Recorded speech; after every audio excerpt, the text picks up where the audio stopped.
Hello friends, സാന്ത്വനത്തിലേക്ക് എല്ലാവർക്കും സ്വാഗതം.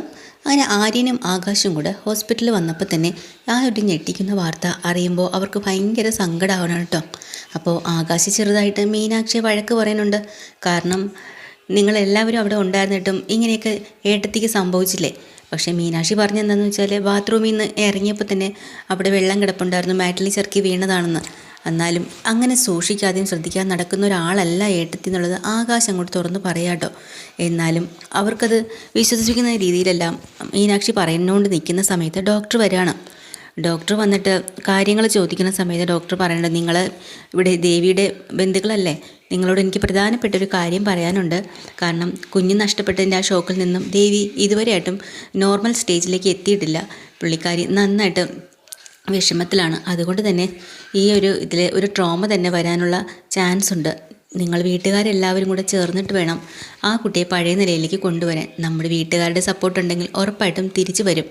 പിന്നെ ഇങ്ങനെ ഈ ഒരു രീതിയിൽ മുന്നോട്ട് പോവുകയാണെങ്കിൽ ഒരു പക്ഷേ ആത്മഹത്യാശ്രമം പോലും നടത്തിയെന്ന് വരും. അതുകൊണ്ട് നിങ്ങൾ വളരെയധികം സൂക്ഷിക്കണം. ആ കുഞ്ഞിൻ്റെ കൂടെ എപ്പോഴും നിങ്ങളെല്ലാവരും ഉണ്ടായിരിക്കണം. ഇത്രയേ എനിക്ക് പറയാനുള്ളൂ.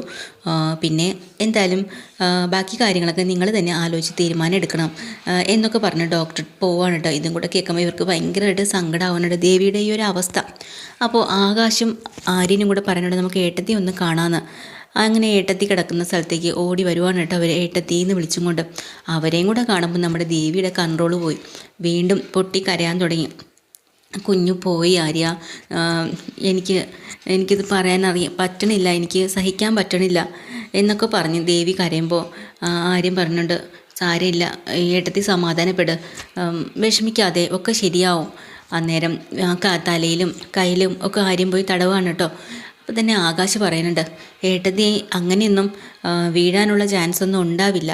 കാരണം അത്രമാത്രം കെയറോട് കൂടിയാണ് ഏട്ടത്തി നടന്നിരുന്നത് വീട്ടിൽ. അതുകൊണ്ട് ഇത് എങ്ങനെ വന്നതാണ്, സത്യം പറ, ഏട്ടത്തിക്ക് ഇത് എങ്ങനെയാണ് സംഭവിച്ചത്? അപ്പോൾ പെട്ടെന്ന് നമ്മുടെ ദേവി അങ്ങ് കരയാൻ തുടങ്ങിയിട്ടോ. ആ സമയത്ത് ഗോമതി പേടിച്ച് വരച്ച് അവിടെ ഇരിക്കുക. കാരണം വായിനാലോകിൻ്റെ പേരെങ്ങാനും വീഴുമോ ഈശ്വര, പേടിച്ചിരിക്കുന്ന സമയത്ത് പെട്ടെന്ന് എന്നെ ദേവി തന്നെ പറയണ്ടില്ല അത് ഞാൻ എന്ന് പറഞ്ഞ് ഇങ്ങനെ വിൽക്കുമ്പോൾ പെട്ടെന്ന് അവർ പറയുന്നുണ്ട്, മീനാക്ഷി പറഞ്ഞതെന്ന് വെച്ചാലേ ഏട്ടത്തി ബാത്റൂമിൽ നിന്ന് ഇറങ്ങിയപ്പോഴത്തേക്കും മാറ്റിൽ ചവിട്ടി തെന്നി വീണു എന്നാണ് എന്നോട് പറഞ്ഞത്. പക്ഷേ എനിക്കതത്ര വിശ്വസിക്കാനൊന്നും പറ്റുന്നില്ല. അതുകൊണ്ടാണ് ഞാൻ എടുത്ത് ചോദിക്കുന്നത്. ഏട്ടത്തി അങ്ങനെ തെന്നി വീഴൊന്നുമില്ല എന്ന് പറയുമ്പോൾ പെട്ടെന്ന് നമ്മുടെ ദേവി പറയാണ്, അല്ല, തെന്നി തന്നെയാണ് വീണത്, അവിടെ വെള്ളം കിടപ്പുണ്ടായിരുന്ന ആര്യ, ഞാൻ കണ്ടില്ലായിരുന്നു, അങ്ങനെയാണ് ഞാൻ വീണതെന്ന് പറയാം. അതും കൂടെ കേൾക്കുമ്പോൾ ആര്യനും പിന്നെ ആകാശം കൊണ്ട് പിന്നെ സംശയിക്കേണ്ട കാര്യമില്ലല്ലോ. അവരങ്ങ് വിശ്വസിച്ച് പോവുകയാണ്. അത് കഴിഞ്ഞ് അവർ പുറത്തേക്ക് വരാൻ കേട്ടോ. അപ്പോൾ അങ്ങനെ സംസാരിച്ചുകൊണ്ടിരിക്കുന്ന സമയത്ത് മീനാക്ഷി അങ്ങോട്ട് കയറി വരികയാണ്. അപ്പോൾ മീനാക്ഷി വന്നുകൊണ്ടേ തന്നെ ദേവി ചോദിക്കുകയാണ്, മീനാക്ഷി എത്ര സമയമായി, ആനന്ദേട്ടനെ ഒന്ന് വിളിച്ചിട്ട് വരാൻ പറയണോ? നിങ്ങൾ എന്താ ആനന്ദേട്ടനെ ഇങ്ങോട്ട് വിളിക്കാത്ത? എല്ലാവരും വന്നല്ലോ. അത് എടുത്ത് ഇപ്പം തന്നെ വരും ആനന്ദേട്ടൻ, അവിടെ റൂമിലുണ്ട്. അതെയോ, എന്നാൽ പിന്നെ എന്താ ഇങ്ങോട്ട് വിളിക്കാത്തത്? എന്താ ആനന്ദേട്ടൻ ഇങ്ങോട്ട് വരാത്തത്? ആനന്ദേട്ടന് വലിയ സങ്കടമായി കാണും എന്നൊക്കെ പറഞ്ഞിരിക്കുകയാണ്. അപ്പോഴാണ് ആര്യനും ആകാശം അത് ആലോചിക്കുന്നത് കേട്ടോ. ശരിയാണല്ലോ, ഏട്ടൻ എന്തിയെ എന്ന് ചോദിക്കുമ്പോൾ മീനാക്ഷി മാറ്റി നിർത്തി പറയുന്നുണ്ട്, തൊട്ടപ്പുറത്തെ റൂമിലുണ്ട്, അവിടെ പോയി നോക്കാമെന്ന്. അങ്ങനെ ശരി, എന്നാൽ പിന്നെ ആനന്ദേട്ടനെ കണ്ട് വിവരങ്ങൾ അറിഞ്ഞിട്ട് ഇങ്ങോട്ട് കൂട്ടിക്കൊണ്ട് വരാമെന്ന് പറഞ്ഞ് അവർ അപ്പുറത്തെ റൂമിലേക്ക് പോവാണ് കേട്ടോ. അവിടെ ചെന്ന് നോക്കുമ്പോൾ ആനന്ദിനെ കാണുന്നില്ല. അവിടെ മുഴുവനും നോക്കുക, വാഷ്റൂമിലും എല്ലാവരും. അങ്ങനെ ഇവരെല്ലാവരും ഓടി നടക്കുകയാണ് കേട്ടോ. ഇവിടെ നിന്ന് ആനന്ദ് എന്തിയെന്നും പറഞ്ഞ് ഐസിയുവിൻ്റെ ഫ്രണ്ടിലും ആശുപത്രിയിലെ ഓരോ വാർഡിലും അവിടെ ഇവിടെയൊക്കെ മീനാക്ഷിയും ബാലനും ആര്യനും ആകാശം കൂടെ എല്ലാവരും തേടി നടക്കുകയാണ്. ഓരോരുത്തർ ചോദിക്കുകയും ചെയ്യുന്നുണ്ട്, ഈ പേഷ്യൻ്റ് നിങ്ങൾ കണ്ടോ എന്ന്. ആനന്ദിനെ കാണാനേ ഇല്ല. അങ്ങനെ ഇവരാകെ ധർമ്മസങ്കടത്തിലായി. ഇനി ആനന്ദ് എന്തെങ്കിലും കടുങ്കൈ ചെയ്യുമോ, അല്ലെങ്കിൽ എന്തെങ്കിലും ആനന്ദും ഇതേ സ്റ്റേജിൽ കൂടെയാണല്ലോ കടന്നു പോയത്, ആ വിഷമത്തിലാണ് കേട്ടോ അവർ. എന്നിട്ട് മീനാക്ഷി ആണെങ്കിൽ ഫോൺ ചെയ്ത് നോക്കുന്നുണ്ട്, ആനന്ദിൻ്റെ ഫോണിലേക്ക് കിട്ടുന്നില്ല. എന്നിട്ട് സ്വിച്ച് ഓഫാണ്. ആകാശിനെ വിളിച്ചിട്ട് കാര്യം പറയുന്നുണ്ട്, ആകാശം ഞാൻ ഫോണിൽ വിളിച്ചിട്ട് പോലും കിട്ടുന്നില്ല, നിങ്ങൾ നടന്നിട്ട് കണ്ടോ ആനന്ദേട്ടനെ? ഇല്ല മീനാക്ഷി, ഞങ്ങളും കണ്ടിട്ടില്ല എന്ന്. അങ്ങനെ കുറേ അന്വേഷിച്ച് വരുമ്പോൾ ഏകദേശം സന്ധ്യയായി. ആ സമയത്ത് നമ്മുടെ ബാലൻ്റെ കണ്ണിൽ ആനന്ദിനെ കണ്ടുപിടിക്കുക കേട്ടോ. ആ ഹോസ്പിറ്റലിൻ്റെ ഏതോ ഒരു സൈഡിൽ മുറ്റത്തേക്ക് പോയിരുന്ന് എന്തോ ഒരു ബോധമില്ലാത്ത അവസ്ഥയിലാട്ടോ ആനന്ദ് ഇങ്ങനെ ഇരിക്കുകയാണ്. ഇത് കണ്ടിട്ട് ബാലൻ നേരെ അടുത്തേക്ക് ചെല്ലാണ്. അപ്പോൾ എന്താ മോനെ ഇവിടെ ഇരിക്കുന്ന മോനെന്ന് പറഞ്ഞാൽ തോളിലേക്ക് കൈ വെച്ചിട്ടും ആനന്ദിന് ഒരു പ്രതികരണവും ഇല്ല. കുറേ കഴിഞ്ഞിട്ട് ബാലൻ പറയണ മോൻ വിഷമിക്കരുത്, ഒക്കെ ശരിയാവും, ഇത് നമുക്ക് വിധിച്ചിട്ടില്ല എന്ന് വിചാരിച്ചാൽ മതി. അപ്പോഴാണ് ആനന്ദങ്ങ് പൊട്ടിപ്പോവാണ്. അപ്പോൾ ആനന്ദ് പറയാം, അച്ഛാ ഞാനൊരു അച്ഛനാവാൻ വേണ്ടി ഇത്രമാത്രം കൊതിച്ചു. അതുമാത്രമല്ല ആ കുഞ്ഞിനെ ഞാൻ എന്തോരം സ്നേഹിച്ചു, എന്തെല്ലാം സാധനങ്ങളാണ് ഞാൻ വാങ്ങിക്കൂട്ടിയെന്നറിയോ. ഒന്നും പാഴായിപ്പോയി, എല്ലാം ഒന്നും ഉപകാരപ്പെട്ടിട്ടല്ലോ, ഞങ്ങളെ വിട്ട് അത് പോയില്ലേ, എന്തിനാ ഞങ്ങളോട് ദൈവം ഇങ്ങനൊരു ചതി ചെയ്തതെന്നും പറഞ്ഞുകൊണ്ട് ആനന്ദ് സങ്കടപ്പെടാൻ തുടങ്ങി.